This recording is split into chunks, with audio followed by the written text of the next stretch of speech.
Hi everyone, कैसे हैं आप लोग। स्वागत है आप सभी का मेरे इस चैनल पर फिर से। क्योंकि बहुत दिनों के बाद मैं फिर से ब्लॉग लेकर आई हूँ आप लोगों के लिए। मैं क्यों नहीं आ पा रही थी वो मैं बताऊँगी ज़रूर, इसी वीडियो में बताऊँगी। सबसे पहले बना लेती हूँ नाश्ता, फिर मैं बताऊँगी आप लोगों को। तो आज बन रहा है टाकोस नाश्ते में। सुबह का ब्रेकफास्ट बच्चे को लंच में बनाकर दे दिया है। उस समय में थोड़ा जल्दबाजी थी, इस वजह से पूरा नहीं बना पाई, सो अभी बना रही हूँ। और तो आज टाकोस बहुत ही अच्छा लगता है, बच्चों को पसंद आता है, तो आज इसीलिए वही बन रहा है। तो आप लोग कैसे हैं बताइएगा। और एकदम हेल्दी वाला टाकोस आज बनेगा। तो आप लोग भी बनाते हैं क्या इसे, और किस तरीके से बनाते हैं बताइएगा। तो मिलते हैं थोड़ी देर से। तो ये है, मैंने आलू का चोखा बनाया था और इसी का मैं टाकोस बनाऊंगी। तो बहुत ही इजी है और ये जल्दी बनता है। वैसे आप चाहें तो इसके बदले दूसरी चीज़ें भी सब्जी में दे सकते हैं, जैसे कि कैरेट वगैरह को अच्छे से एकदम महीन पीस लीजिए, शिमला को पीस लीजिए और आप इसको बना सकते हैं। तो सबसे पहले क्या लेना है, यहाँ पर ये है घी, ठीक है। और यहाँ पर हमने लिया है आलू का चोखा और यहाँ पर है ये गरम गरम रोटी। अभी हम क्या करेंगे, यहाँ पर ये है मेरे पास इस टाइप की चीज़ें, या मायोनीज़ वगैरह आप लगाइए, ज़्यादा कुछ नहीं करना। ये देखिए मैंने लगा दिया, ठीक है। अब इसको हम इस तरीके से मिलाएंगे अच्छे से। उसके बाद यहाँ पर हम लेंगे पोटैटोज़, आप देख सकते हैं।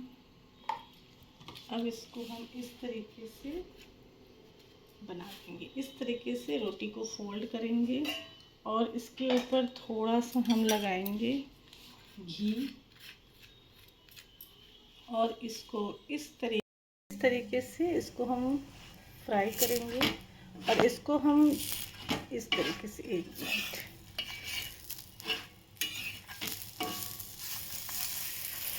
कुछ ज़्यादा ही जल तो फाइनली ये बन गया जला वाला टाइकोस। फ्रेंड ये बस गलती से हो गया, ऐसा नहीं बनता है। तो खैर बहुत ज़्यादा नहीं जला, चल जाएगा। तो फ्रेंड यहाँ पर हम फिर से बनाते हैं, ठीक है। कुछ नहीं करना है, बस थोड़ा सा। तो फ्रेंड जिधर घी है ना, इसको ऐसे करके हम लगा देंगे। इसीलिए उस पर क्या होगा, मैं वीडियो बनाने में थी तो मेरा ध्यान नहीं था। और इसको इस तरीके से फिर दूसरी साइड में भी घी लगा देंगे। घी बटर जो भी आप लगाएं, रिफाइंड भी लगा सकते हैं।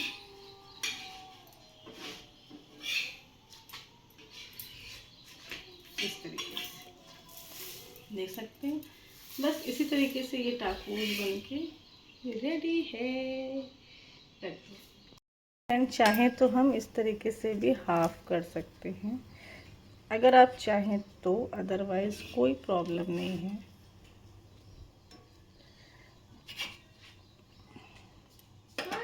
Finally tacos is ready. Batman लग रहा है। तो फ्रेंड्स घर तो हो गया था सेट, लेकिन हुआ क्या कि ये वाला जो रूम है जिसे मैंने एफएम रूम बनाया था और यहाँ पर टेंपल भी है, तो यहाँ पर ना क्या हुआ, बहुत ज़्यादा दीमक लग रहा है। इस वजह से बीच में पूरा सामान हमें हटाना पड़ा था। ये सब जो है ना, ये पूरा दीमक का ही है। और यहाँ पर आप अभी भी देख रहे हैं। कोई उपाय हो आप लोग बताइएगा। वैसे हमने दवाई वगैरह का छिड़काव करवाया, 2 दिन तक तो ठीक था, पर मतलब फिर से जो है वो लगना शुरू हो गया है। तो इसीलिए मैंने सोचा कि जो भी अच्छी लकड़ी के सामान है उनको सामने रख दूँ। सामने वाला घर खाली है, वैसे जानबूझ के हमने खाली रखा है क्योंकि बहुत ज़्यादा भरा भरा घर सब हो जाता है तो वो अच्छा नहीं लगता। तो इसलिए हमने थोड़ा सा खाली ही रखा था, लेकिन लग रहा है इसे शिफ्ट करूँगी उधर। और ये जो छोटा वाला टेबल है इसको यहाँ पर सेट कर दूँगी और धीरे धीरे देखती हूँ क्या करना है। तो बने रहिए आप लोग इस व्लॉग में। तो फ्रेंड अब मैं जो वीडियो दिखा रही हूँ वो मैं उस दिन का दिखा रही हूँ जिस दिन दवाई के लिए छिड़काव हुआ था, दवाई का छिड़काव हुआ था दीमक के लिए। और कहाँ कहाँ दीमक लगा है वो मैं आपको दिखा रही हूँ। पूरा किचन में लगा हुआ था, किचन के सारा सामान मैंने खाली किया, क्योंकि ना फ्रेंड किचन मतलब इसकी स्मेल बहुत ख़राब होती है, इसकी दवाई की स्मेल बहुत ज़्यादा ख़राब होती है और कहते हैं कि वो उससे दूर ही रहना चाहिए। तो जब दवाई का छिड़काव हुआ था तो उसके बाद हम लोग 3-4 आवर्स के लिए मार्केट साइड थे, बाहर ही थे। तो फ्रेंड अब आपको मैं दिखाती हूँ कितना, ये यहीं से इसका स्टार्टिंग है पॉइंट, यहाँ पे बहुत ज़्यादा लगा। और ये क्या हुआ कि ये जो पाया जो रहते हैं ना, ये चारों साइड बेड के उसमें लगना शुरू हो गया। और तो इसी वजह से काफ़ी ज़्यादा प्रॉब्लम झेलनी पड़ी, पूरा सामान एक तरह से साइड करना पड़ा, फिर उसको जमाना। और उस दिन काफ़ी ज़्यादा बारिश भी हुई और फ्रेंड काफ़ी कुछ फिर बाद में सेट किया मैंने, करीब 1 दिन तक ऐसे ही रहने दिया। फिर नेक्स्ट डे पूरा पोछा वगैरह अच्छे से लगा कर फिर मैंने सेट किया। और फ्रेंड यहाँ पर ना ये नेक्स्ट डे का है, ये मैं एक्चुअली दिखा रही थी कि क्या होता है ना, जैसे मार्केट से फूल बेलपत्र लेकर आते हैं, तो ऐसा मेरे साथ एक दिन हुआ था। तो बीच में मेरी मदर आई थी, उन्होंने मुझे बताया कि वो फूल के साथ अपने आप से उसने बेलपत्र दे दिया। जब बेलपत्र आकर देखा तो सब ऐसे ही कटे बटे, एक भी ढंग का नहीं, मुश्किल से उतने सारे बेलपत्र में 1-2 निकला। तो इस तरीके से जो दुकान वाले होते हैं कितनी बदमाशी करते हैं, देखिए आप। तो फ्रेंड मैं आपको बताना चाह रही थी कि किस वजह से बीच में मैंने वीडियो बनाना छोड़ दिया था। उसका सबसे बड़ा रीज़न ये है कि बीच में हुआ क्या, करीब एक एक महीना तो हो चुका है। हुआ ये था कि मेरे बच्चे उस दिन छुट्टियां थी, आई थिंक सेकंड सैटरडे था, तो छुट्टियां थी बच्चों की स्कूल की। तो उस दिन वो लोग साइकिल चलाने के लिए गए बेसमेंट में। तो हमारे यहाँ पे फर्स्ट फ्लोर पर जो है वो साइकिल और स्कूटी वगैरह की पार्किंग है, 2 व्हीलर्स की। और जो ग्राउंड फ्लोर है मतलब तो उसमें क्या है कि 4 व्हीलर की पार्किंग्स हैं। तो वो लोग 4 व्हीलर वाली पार्किंग साइड ही चला रहे थे। तो फिर क्या हुआ कि उस बीच में कैसे क्या हुआ कि वो साइकिल से मेरा बड़ा वाला बेटा गिर गया। दोनों बच्चे ही खेल रहे थे, साइकिल चला रहे थे, उसमें वो गिर गया। बाद में उसने मुझे बताया कि जो ब्रेक होता है वो लगा नहीं, गिर गया। तो इतना नहीं समझ में आया, मैंने ऐसा देखा नहीं था कि गिर गया, और मतलब इतना नहीं सोचा था कि इतनी ज़्यादा चोट लगेगी। वो गिर गया और उस समय में क्या था, हस्बैंड भी आउट ऑफ स्टेशन थे और ऐसा सोचा नहीं था। और मैं असल में बच्चे नीचे अकेले थे, मैं जब तक सोच रही थी कि मैं जाऊंगी उतनी देर में ही इतना कुछ हो गया और वो गिर गया, उसे चोट लगी। और वो लोग फिर आए भी नहीं मुझे बताने। उसने सोचा कि सबसे पहले मैं साइकिल को फर्स्ट फ्लोर पर, यानी हाँ फर्स्ट फ्लोर पर जाके उसको पार्क कर दूंगा, रख दूंगा, उसके बाद में घर जाके बोलता हूँ।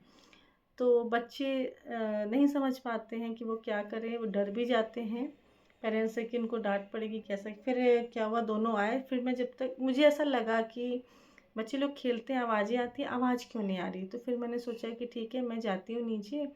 जब तक गई तो दोनों ऊपर आए तो मैंने देखा कि बेटा रो रहा था। फिर छोटे वाले बेटे ने बताया कि इसको चोट लग गई है ज़ोर से। तो भी इतना समझ में नहीं आया, मैंने सोचा थोड़ी बहुत लग गई है, ठीक है। उसमें बाम वगैरह जो भी है, दवाइयाँ वगैरह जो भी रहती है वो लगा देंगे। तो लगा भी दिया, ठीक ही लगा मुझे कहीं पे भी लगा नहीं कि ज़्यादा कुछ चोट आई है।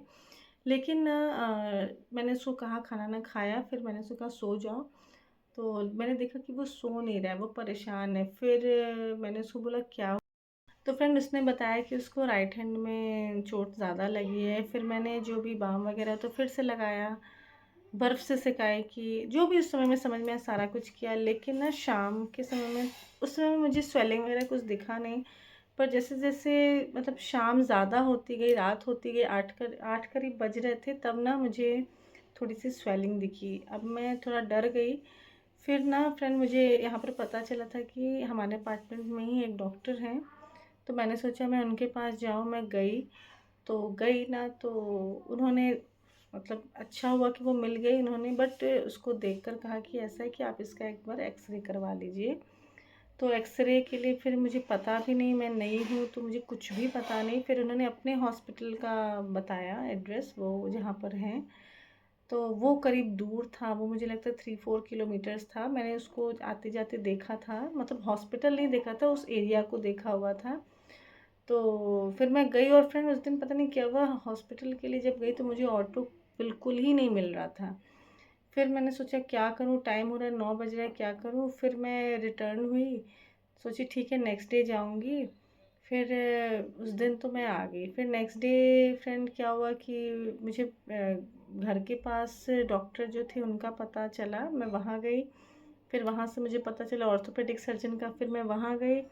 फिर उसने एक्सरे के लिए बोला, फिर मैं वहाँ गई, एक्सरे करवाया, जैसा भी जो कुछ था। और अनफॉर्चुनेटली उसका फ्रैक्चर निकला, और इस वजह से 1 से 1.5 महीने 2 महीने का पूरा उसको रेस्ट दे दिया। इस वजह से मैं वीडियो बना नहीं पा रही थी फ्रेंड। और अभी भी वो पूरा ठीक नहीं हुआ, अभी स्कूल नहीं जा रहा है। अभी मतलब उसका फ्रैक्चर जो प्लास्टर लगा था वो हट गया है, पर थोड़ा सा मतलब अभी और केयर करना है, अभी ज़्यादा केयर करने के लिए डॉक्टर ने कहा है। तो देखते हैं क्या होता है। तो वैसे अभी वो ठीक है, अब कुछ दिनों में आई होप कि स्कूल जाए वो अच्छे से। तो फ्रेंड ये वो मैं क्लिप दिखा रही हूँ जो एक्सरे के लिए गए थे। और फ्रेंड नेक्स्ट डे ना क्या हुआ कि हम लोग दूसरे डॉक्टर के पास गए। उसकी भी एक स्टोरी है, मैं क्या बोलूँ आपको, कितनी परेशानी उस बीच में हुई है, मैं आपको क्या ही बताऊँ। जिस डॉक्टर को मैंने दिखाया था तत्काल के लिए तो उसने कच्चा प्लास्टर कर दिया था, लेकिन फ्रेंड क्या हुआ ना, उसने जो पक्के प्लास्टर का तरीका बताया ना, वो मुझे पूरा सर्जरी टाइप लग रहा था, जिसका मुझे कोई रीज़न समझ में नहीं आया। तो हम लोग फिर जैसे ही हस्बैंड आए तो दूसरे डॉक्टर के पास गए। और यहाँ पर फ्रेंड पेरेंट्स मेरे जैसे ही सुने वो तुरंत आए, और इससे बच्चे लोग को बहुत खुशी हुई। कारण तो खुशी वाला नहीं था, लेकिन बच्चे लोग को अच्छा लगता है, हमें भी अच्छा लगता है, और पेरेंट्स को भी थोड़ी सी मन में शांति रहती है कि हम सामने से बच्चों को देख पा रहे हैं। और यहाँ पर ना फ्रेंड मैं अब आपको ले चलती हूँ अब जो मीशो के प्रोडक्ट्स के बारे में। तो फ्रेंड यहाँ पर ये मैंने एक पैंट लिया हुआ था जो बहुत ही अच्छा ट्राउज़र था, और 2 टॉप्स थे जिसके साथ मैंने पहनकर आपको दिखाया। ये टॉप भी मैंने मीशो से लिया। मैं इन सब की लिंक आपको दे दूँगी, आप लोग इस पर जाके सर्च करिएगा। आपको भी ऐसा लेना है तो आप ले सकते हैं। और जो भी प्रोडक्ट्स मैंने लिए उनका मैं आपको दिखा रही हूँ कि मैंने क्या लिया। और ये जो प्रोडक्ट है, ये प्रोडक्ट मैंने होम डेकोर का लिया था। ये भी बहुत सुंदर प्रोडक्ट है, और आप भी चाहे तो इसे ले सकते हैं। और ये एक मतलब वॉल हैंगिंग है, तो वैसे अगर आपके पास रैक टाइप का है तो आप उसमें भी लगा सकते हैं। ये प्लास्टिक के फ्लावर्स हैं पॉट, और बहुत ही अच्छा प्रोडक्ट ये लगा मुझे, बहुत ही सुंदर प्रोडक्ट, बहुत ही कलरफुल लगा। तो अगर आपको लेना है तो आप को मैं लिंक दे दूँगी, जो मैंने यूट्यूब की पोस्ट पे भी डाला हुआ है, आप देख सकते हैं। और आप वहाँ से जाके लिंक पर जाइए तो आपको ये मिल जाएगा इजीली, आप वहाँ से बाय कर सकते हैं। तो फ्रेंड कैसा लगा ये वीडियो बताइएगा ज़रूर, इसी वजह से मैं नहीं आ पा रही थी। और आप सब भी अपना ध्यान रखिए, और इससे ज़्यादा मैं क्या बोलूँ आपको। और फ्रेंड ये वही लिंक फिर से, सॉरी, ये वही वाला वीडियो फिर से ऑन हो गया, सॉरी।